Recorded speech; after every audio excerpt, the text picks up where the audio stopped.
Each of us has a life plan, a vision map of sorts of the activities and experiences we would like to enjoy in this lifetime. Sometimes life gets in the way of those dreams and visions, and we're challenged to stay focused, and we have to pivot, improvise, and reevaluate. Do you have a vision map? Have you been following and living your true heart's desire? And do you know what experiences might still be in that, and I'll put it in quotes, bucket list? Perhaps you'd like to let things unfold as they will. You'll respond to situations as they arise, and you allow life to pull you along into new opportunities. Part of my doctoral work focused on the key tools that support people with their wellness and their life satisfaction. Top of the list is having intentions and goals to set our compass and guide our path. I once thought that I did a great job of this, with occasional goals, an idea of what I wanted. But I've magnified that since my dissertation by including goals and intentions in almost everything that I do. Why? Because if you want to go on a road trip, if you don't have a map, how do you know where you're going to go? And it may be that you aren't sure about your final destination, but it's that time that you take to figure out the kind of journey you want that's most important. And it's empowering when you practice this as part of a wellness plan. So today I'm super excited to be sharing time with two amazing wood artists and visionaries. So Eric and Care Verikas, I hope I said that right, own Dusty Dude Woodworks in Bristol, Connecticut. And it's a thriving business in a small town, and they're changing the way people consider the furniture in their homes and offices and the beauty that can come from artfully crafted wood. Care has also organized the Bristol Bazaar, a huge event with over 40 artisans to showcase their work.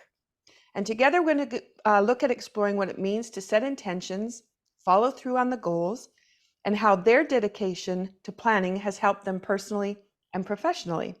So you're listening to Be Well with Michelle Greenwell, sponsored by the Cape Breton Tea Company and Dance Debut Inc. Please welcome Eric and Care. Hello. Hi. Thank you so much for having us. It's lovely to have artists on the show, actually. And I'm going to call you that, even though you may not refer to yourself that way, because I'm always in awe of what people can create and the beauty that happens in whatever they put their hands to. And woodworking is such an incredible part of that, as well as bringing people together, because that is an art. So before we get started today, I always try to pull a card from my affirmations for the body and biofield deck. And the reason I do this for people that are listening for the first time is that this is my way of goal setting for this conversation. And it provides the way for us to be balanced while we're in conversation, but also for the people listening to actually get an ability to be in balance and flow by the time we're finished the podcast. So it's a different way of looking at things. And so I'm going to just share the front cover for those people that can see visually. It's black, and it has a little ribbon of color in the center. For those on the podcast who can't see, the ribbon forms kind of a vision of a baby and child. And it's how, today I'm going to talk about it from how we can have an idea, and then how we can nurture that idea, and who we have in our community to support us with that idea. So that's our first part. And the picture that I have, it's brown, gold, black, and it has ribbons of color, it looks like, through it that are in very distinct lines. This represents how the fascia comes off of the spine, off the vertebra, and goes out to the organ systems and helps us to be thriving and in balance and harmony with our emotions. So the note is C for anybody who is a musician. And the affirmation today is, we are one. Abundance flows through the magnitude of community, grounded in worldliness and surrounded by loving support. And it's the root chakra. Since we're talking about wood today, I thought it was pretty fitting this card showed up. So, okay, so that gets our affirmation in place. So then I always like to bring it into flow with checking in with what kind of beverage might you have with you. So tell us, because I know you're coffee fiends. So tell us, you've already had your coffee today. We did. We a couple hours ago. Yeah, we start our day usually around I don't know, 7 6:30. 6:30, 7 a.m. Depends, I guess. So we are full on water now.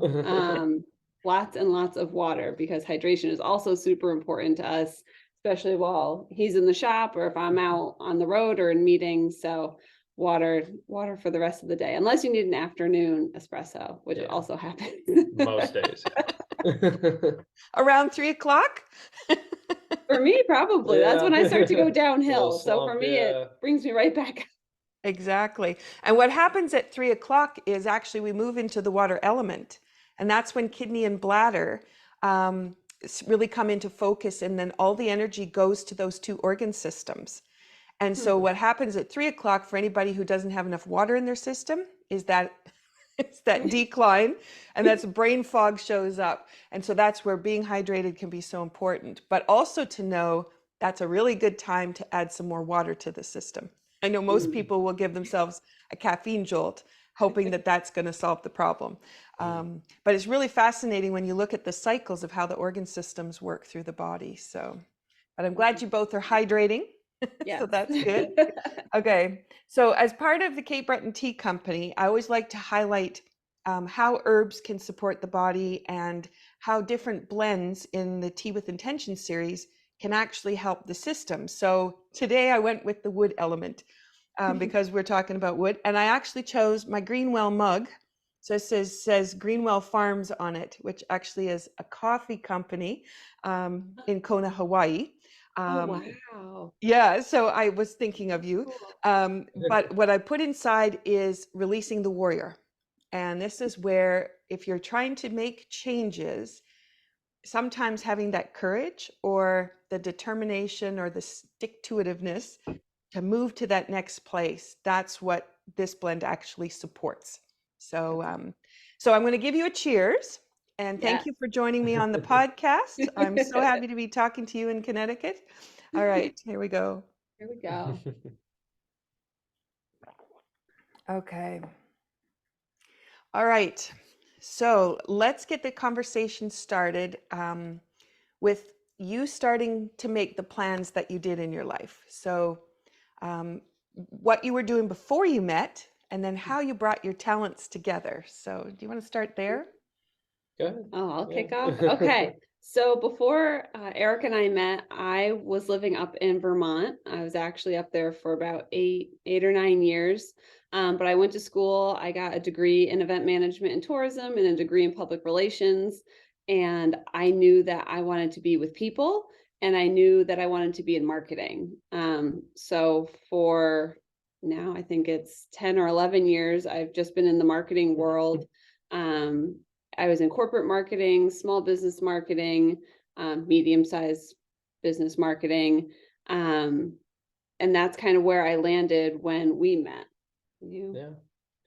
I was kind of bouncing around between hospitality and the golf industry. I had a dream of being a golf pro for a while. Well, I was an assistant golf pro at a course. I had a dream of playing professionally, so I moved down to Florida and tried and failed miserably. And then yeah, I was working in restaurants and hotels and all that to support myself, and just kind of didn't really have a path. Then we moved back here. I, decided that I wanted to change that. I always liked building things, working with my hands, woodworking. So I was able to get a job somewhere where they were able to teach me a lot of things. And then while I was working there is when we met. Mm-hmm. And then shortly after, we decided to kind of do a side hustle. Yeah. That is where we're at now. This is no longer our side hustle. This is our full-time job. Yeah, we were looking for something. So during his day, he was building beautiful screen porches and doors and just these amazing things. And I was looking at data and looking at segmentation and marketing strategy. So we have tons in common. We love to travel. We love fur babies.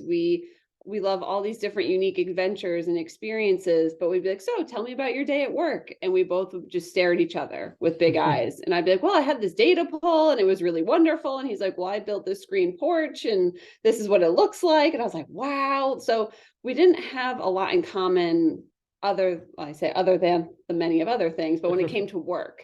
And so he told me that he had been building these cornhole sets, and I was like, a corn what? I had no idea what it was. So he brought me down. He was living with friends at the time, into their basement where and I mean little shop. The bench was probably a couple feet long. And I was like, oh, okay. And we started just talking, and I was like, it'd be really fun to build a brand and do this together at night and on the weekends. And it gave us something else to do.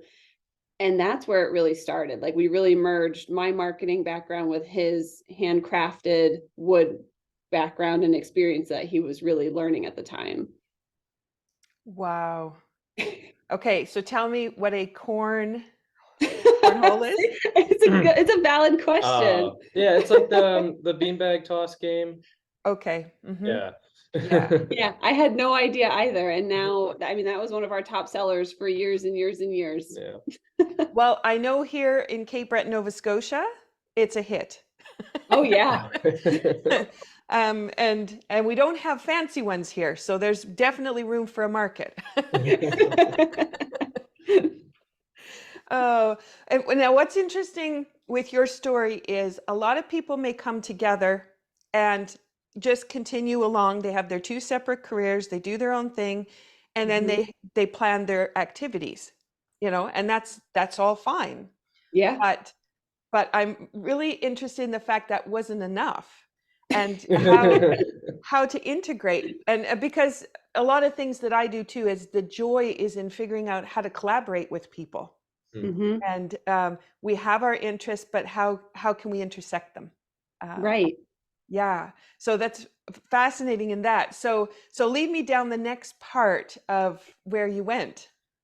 Okay. So from there, that summer, I think that was the 2017, right? That summer. Yeah. And we spent the entire summer, when we weren't working our full-time jobs, I remember being in his friend's basement and front lawn with our laptops outside brainstorming. He reached out. You had a good friend who helped design our logo, which we still use to this day for Dusty Dude. We have 2 logos. And so he was wonderful and did that for us. And we built our Etsy store up.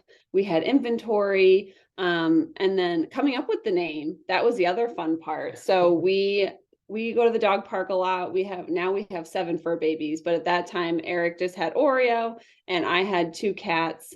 And we were trying to think of a name. We were at a brewery and we're having beers and we're trying to think of a name, and we're like Dusty something, or, we call Oreo the dude. And we always wanted him to be involved in some way. We wanted the business to have him included. And I think after I don't even know, however many hours of being at the brewery, Dusty Dude just kind of happened. And people always think that Dusty Dude is Eric, and it's not. It's actually our dog Oreo. And he would always come down into the shop, and he's big and fluffy, and he would roll around in the sawdust. So he was always the Dusty Dude. And so Dusty Dude Woodworks was born in terms of our name. And then it just took off. It was a slower start. Friends and family were supporting us mostly. We were doing small things like coasters and trays and ottoman covers and cutting boards and cornhole. Every trade show that we could go to. Every show. We were stuffing our cars. We had 2 sedans and we were just stuffing them with inventory. We were lugging it from whether it was his friend's basement, which we then grew out of, and we moved into my in-laws' basement. So his parents' unfinished side of their basement, which was 45 minutes from our house. Sorry, excuse me. I gotta get that delivery.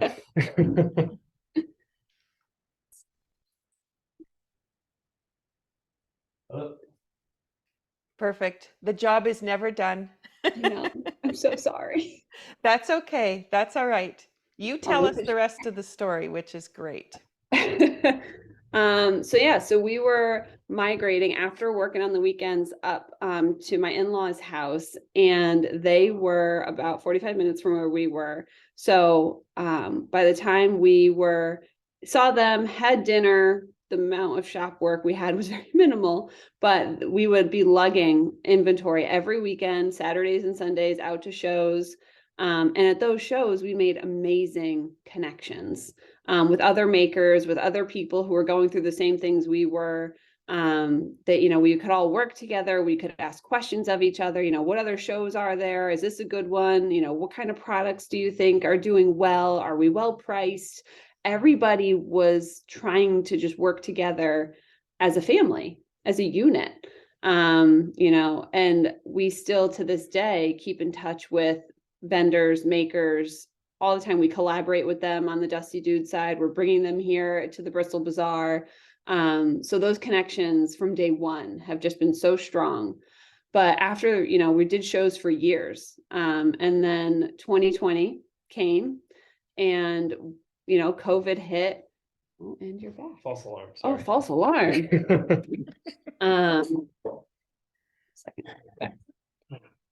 So 2020 came and Eric was furloughed.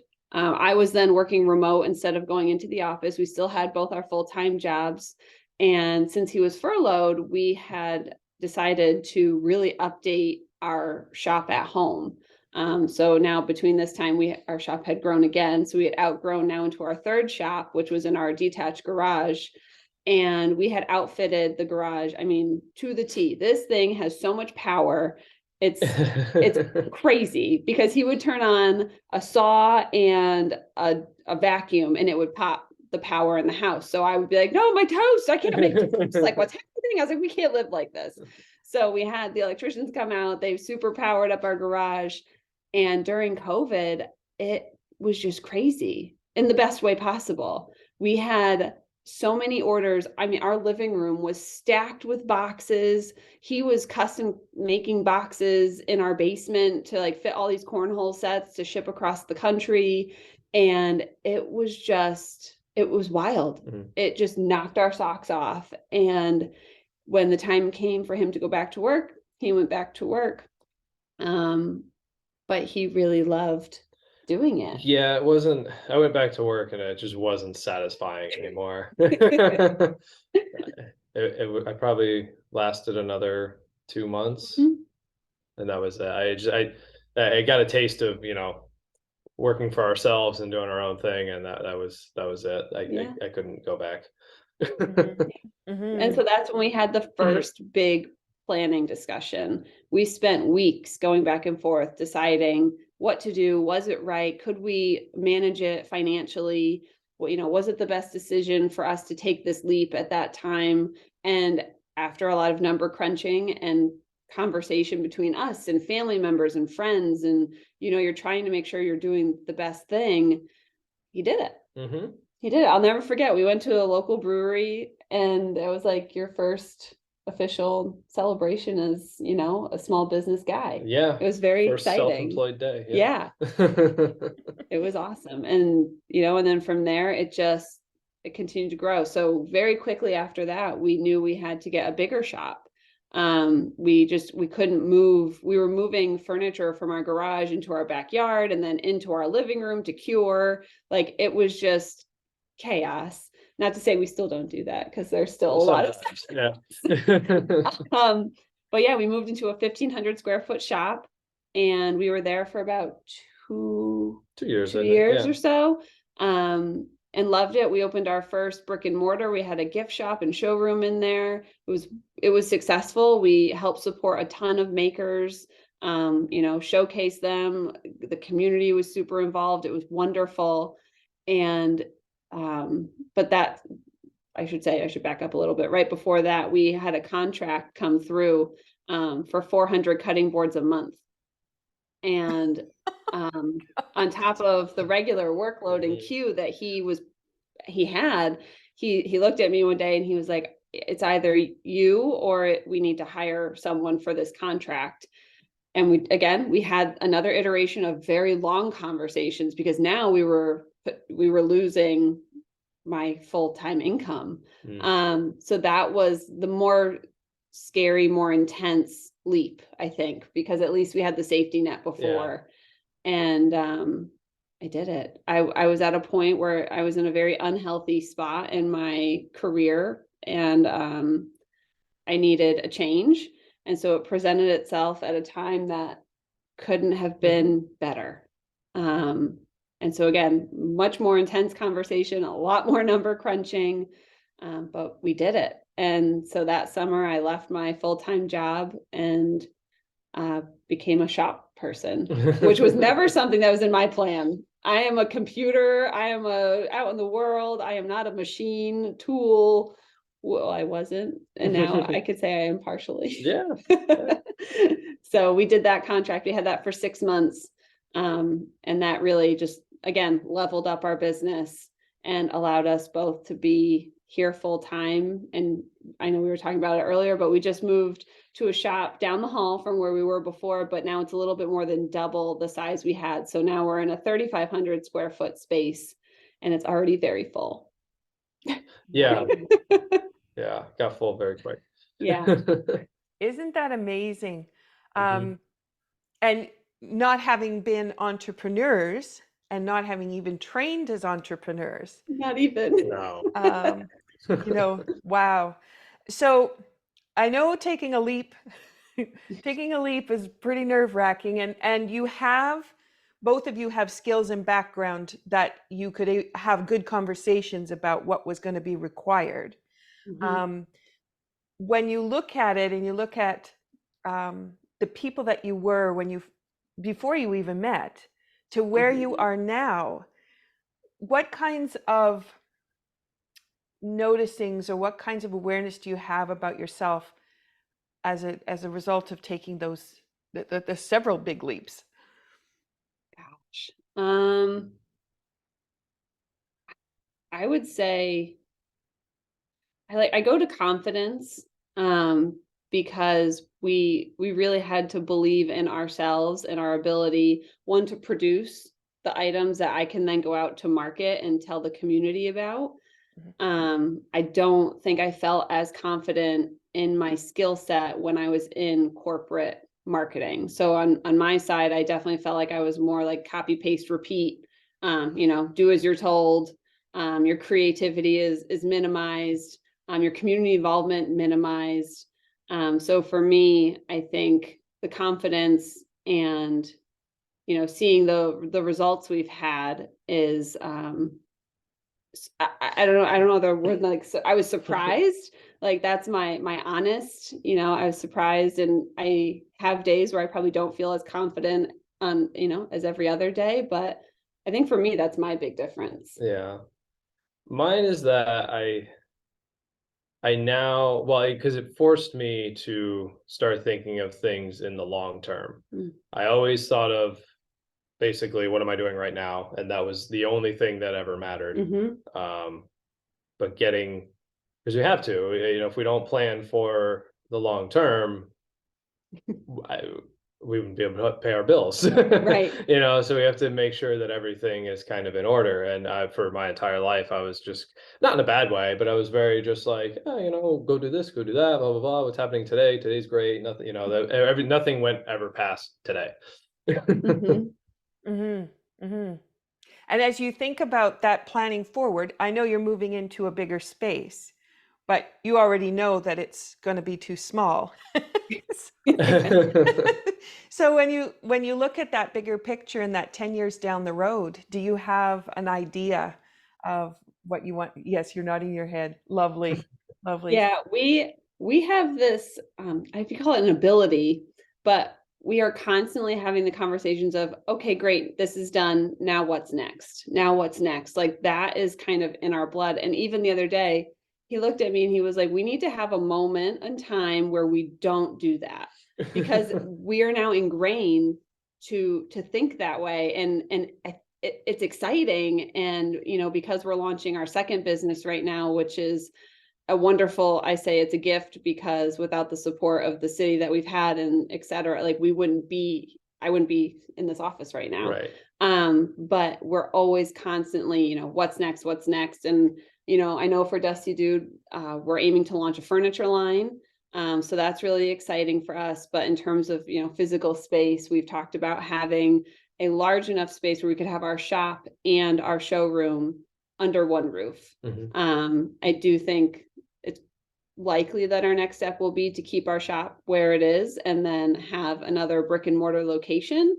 But in 10 years, I hope that we can have everything merged together in one spot and have a a small or appropriately sized lumber yard for other people. Again, other people who are doing, whether it's projects at their house, like other makers who are starting their side hustle, just having access to that at reasonable prices is really important. Yeah. So you're really looking at then nurturing the next generation of people. Absolutely. That's really Yeah. amazing. Yeah, because a lot of people don't think about that part. And when I was reading up about and watching some of the videos about you that about Bristol and the community spirit, it appears from those pieces and just what you're saying is there's definitely a community there that says we want to support the small businesses, we want to be here, and we're ready to play the game with you. Absolutely. You're both nodding your head. Yeah. Yeah. Yeah.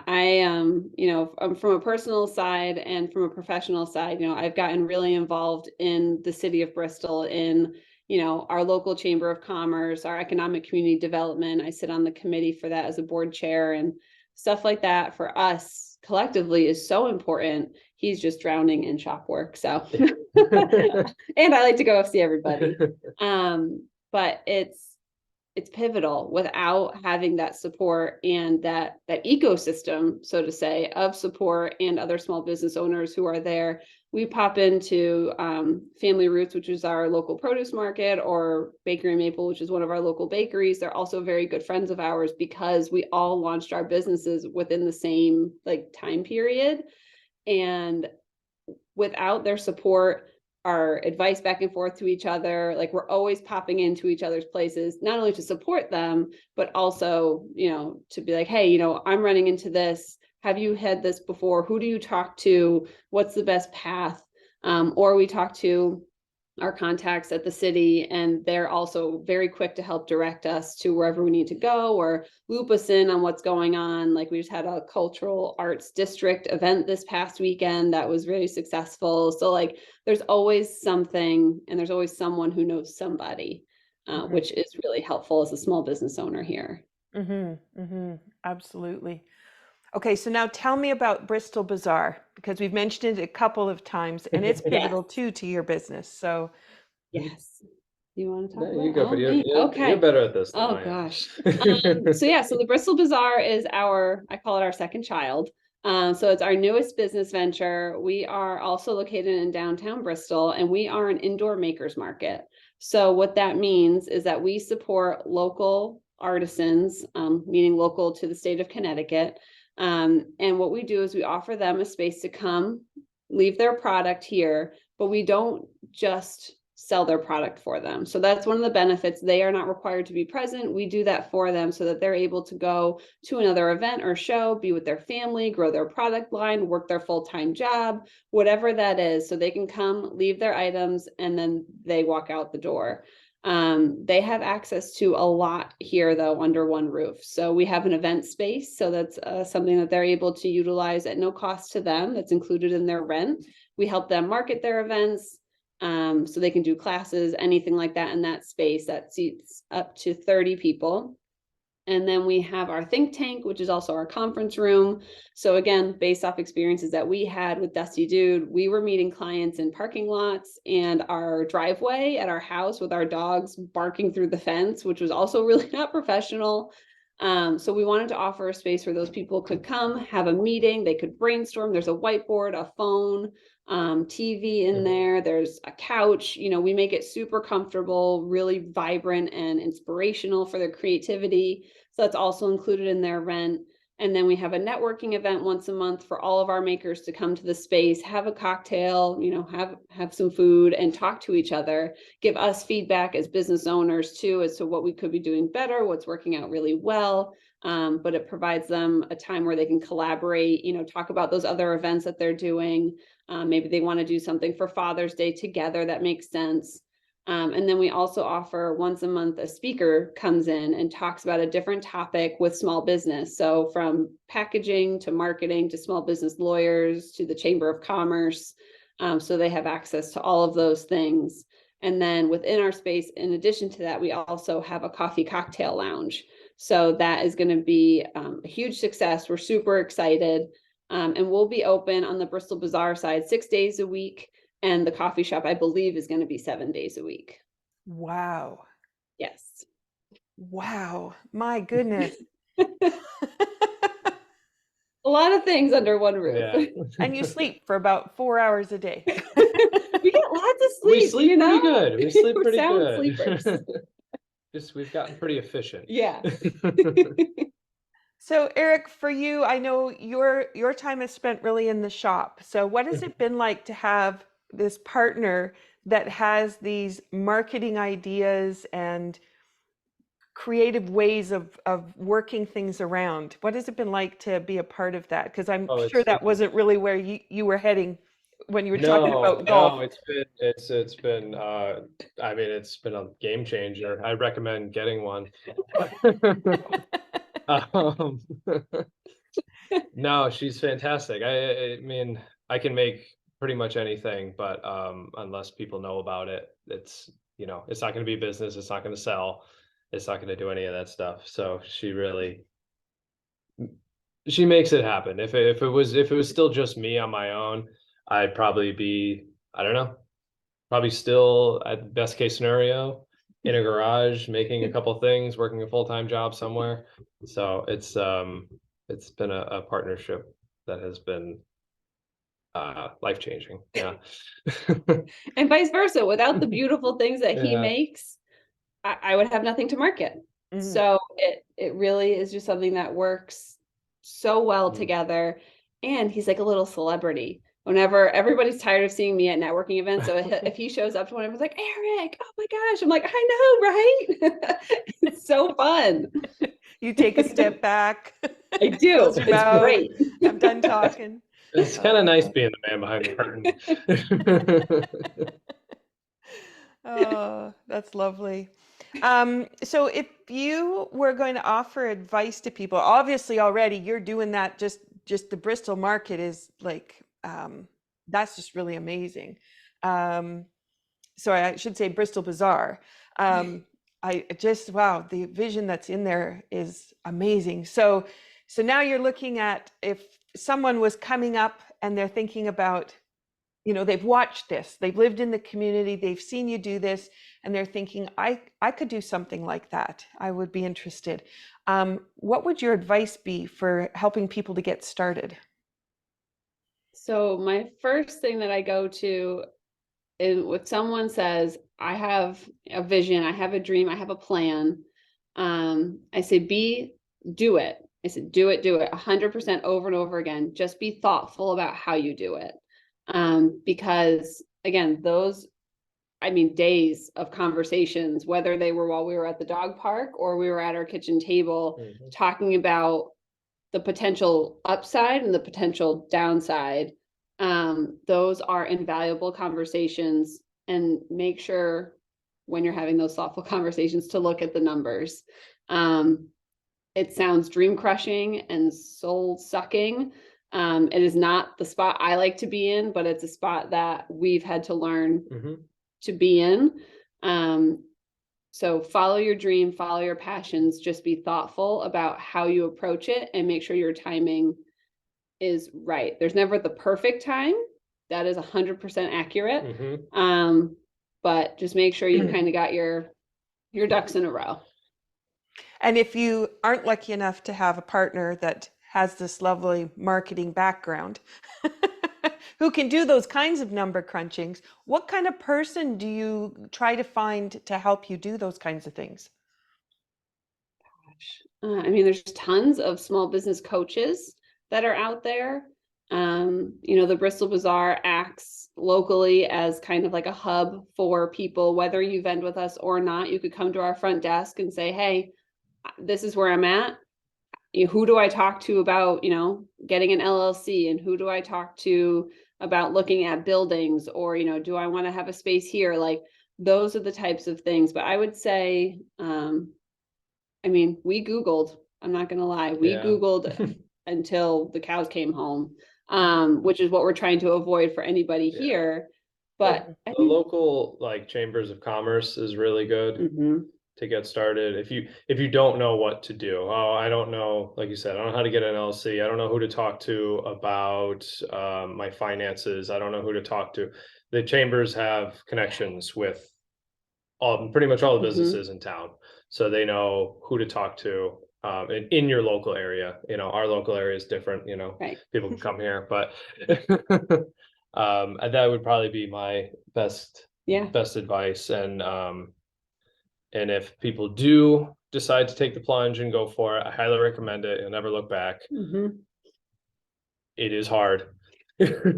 Just know that it is hard. There will be days when you don't know how you're going to pay your rent or your mortgage. But you get past it and you figure it out. There's always a way. There's always a way. That's another thing we tell people, all the time. You're like, oh, I think sometimes people see, whether it's us on social media or whatever, and they think that we're bigger than we are. It's just the two of us. Yeah. And truthfully, it's just him in the shop. Sometimes I go in and, I'll help sand or stain, but it's very minimal.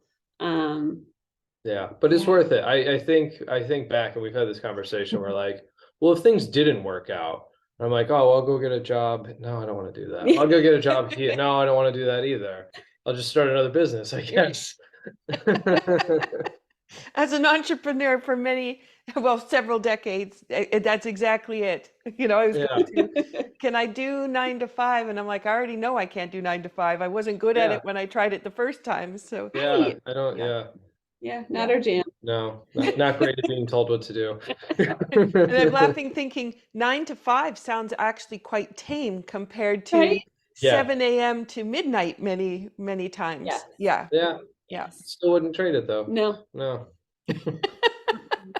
No, it's stressful, but it's a different type of stress than when you're being told what to do. Right. Yeah. It's either self-inflicted or all in you have the ability to change the stress around you. Whereas when you're working in other environments, you don't necessarily have that. If you have, say, a toxic work environment or anything like that, it's other people around you and you can't really control what's going on. Right. And you've really, by creating the bazaar, you've really created the conversation. So you still have a corporate kind of atmosphere that's been created, but it's a very nurturing way. Yes. Because everybody has their say, even though they're part of this whole cooperative piece. Yes. Which is a lovely template for how people could really do some of their businesses where they require employees. And then what gifts do those employees bring in and how do they get nurtured? Rather than they do the 9 to 5 and fulfill their obligations. It's a really interesting template to look at. So, wow. Congratulations on all that you've done and where you're going. You're going to be, I think, the people to watch in the coming years as you expand it out and what those products mean. Are you still on Etsy? We do still have an Etsy store. Our product on there is limited. We sell very quickly, like our inventory. And since we'll have a space here at the bazaar, we're trying to kind of hold on to what we can. And then getting ready to launch the furniture line, hopefully, mid to late summer will be a much larger initiative. So it's kind of the route we're looking to go, is that furniture. So it really allows us to just appeal to a much larger group of people, whereas custom is niche. It's what we've built our business on. We will still continue to do that. But, being able to help somebody who is, just out of college and doesn't want to buy IKEA furniture, but doesn't want to go spend, $10,000, $15,000 on something, they could, we can meet them in the middle. Yeah, beautiful. I always like to finish off with some kind of a movement activity. So you say you've got 7 dogs to take to the dog park. Is there any activity that you'd recommend that's kind of your daily go-to I know woodworking can be Yes, I know my whole day is a physical activity. So truthfully, that's I'm on my feet all day. So when I get home is actually my time to sit and relax. I'm kind of the opposite of most people. Yeah. For me, we actually just, I mean, I try to, do more physical activity and stuff because I do sit at a computer a lot, or I'm at events where there happens to be wine. But, working out in the morning, whether it's, between 20 to 40 minutes for me is like my time. That's my time to move my body, to break a sweat and to get my heart rate up, because typing all day doesn't do that. But yeah, we just started literally this morning because we were exhausted. We were talking about it yesterday, just from how much time we spend on our phones. So we've now decided that we plug our phones in the kitchen at night when we go to sleep, and we wake up and we have our coffee.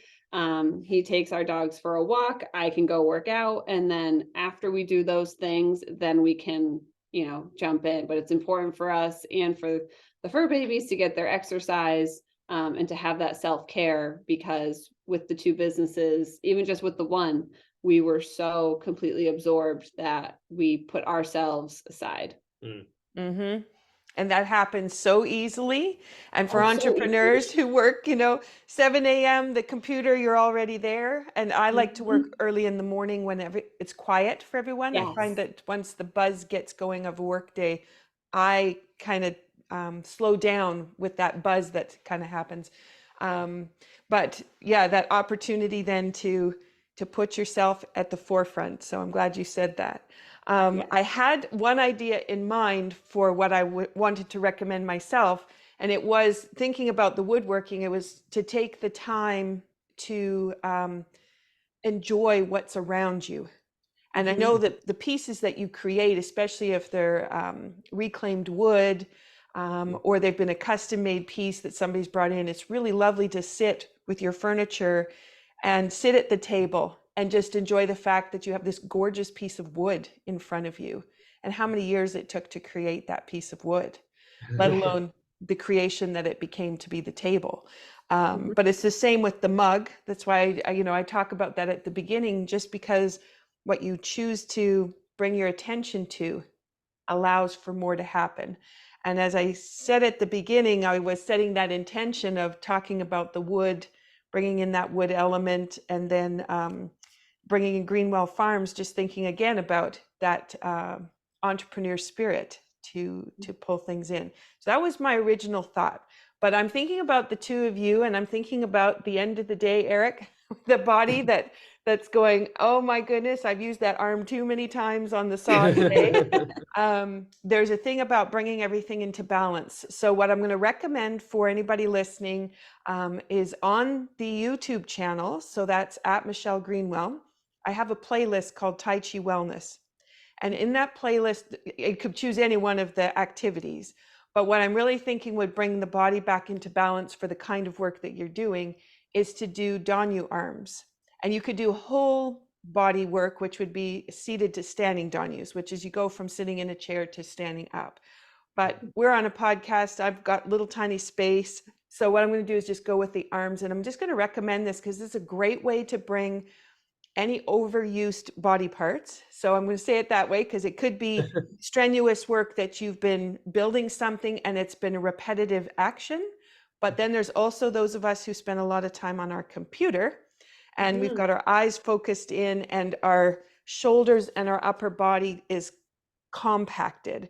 And so this allows for flow to come back in. So if you're game to just play around with me on this one, I don't usually do it this way, but I wanted you to have something. So I'm just going to slide myself backwards. So you just put your palms up, and then you're just going to pull the arms up and out, and then turn the palms over and bring them back.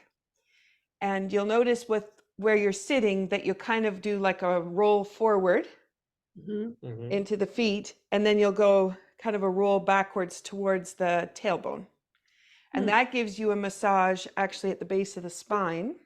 So if the spine has been blocked from whatever activity, you can get flow back up to the brain. So there's that 3 o'clock lull for you, Kara. Yeah, that's good. I like that. So this one massages all the organs in the center of the body. Wow. And when they're massaged, they start talking to each other, and then function picks up. Huh. And the breath changes with that. And when the diaphragm is moving up and down in deep breaths, not shallow breaths, which is what happens at our computer, then that deep breath moves the fluid through the body. And if we don't have that deep breath, it'll either stick at the top or it'll stick at the bottom. So lots of people end up with swollen ankles from sitting, right? Or you just get that kind of drain and it just kind of sits. So it's a great way to bring that in. So that's called a Donyu, Donyu, Donyu arms. And then it has levels that you could go up with it, but that's a great, just by itself is great. Yeah. Cool. Yeah. Hmm. Anyway, so hopefully that brings things back into balance for you, because I can imagine what your spine might look like at the end of a day and balance working. So, okay. Is there anything else you want to bring up before we finish today? I don't think so. This was fabulous, Yeah. though. Thank you so much. Oh, it's been lovely. I'm just in awe of the vision that you have and how you've really brought the community in. And I guess hands off to Bristol for also really being there to support the businesses in their community and knowing how vital that is, because that allowed you the opportunity to create a vision in a much bigger way that's supportive to the community. So yeah, congratulations on that. Thank you. All right. Well, thank you for being on the podcast today. And I'll just do the final words. So here we go. So in season 3, we're devoted to the transformational process that happens when people reach into their authentic selves and create magic. And then we've definitely seen that today. And I hope that you're inspired to think about what you're doing in your careers and what you're doing in your outreach and your collaborations. Our season has several publications this year, and we hope they inspire and empower you to consider living your true heart's desire with love and compassion for others at the forefront. Thank you for joining us. This is Be Well with Michelle Greenwell, wishing you the courage to face your own transformation for the well-being of those around you. Take care.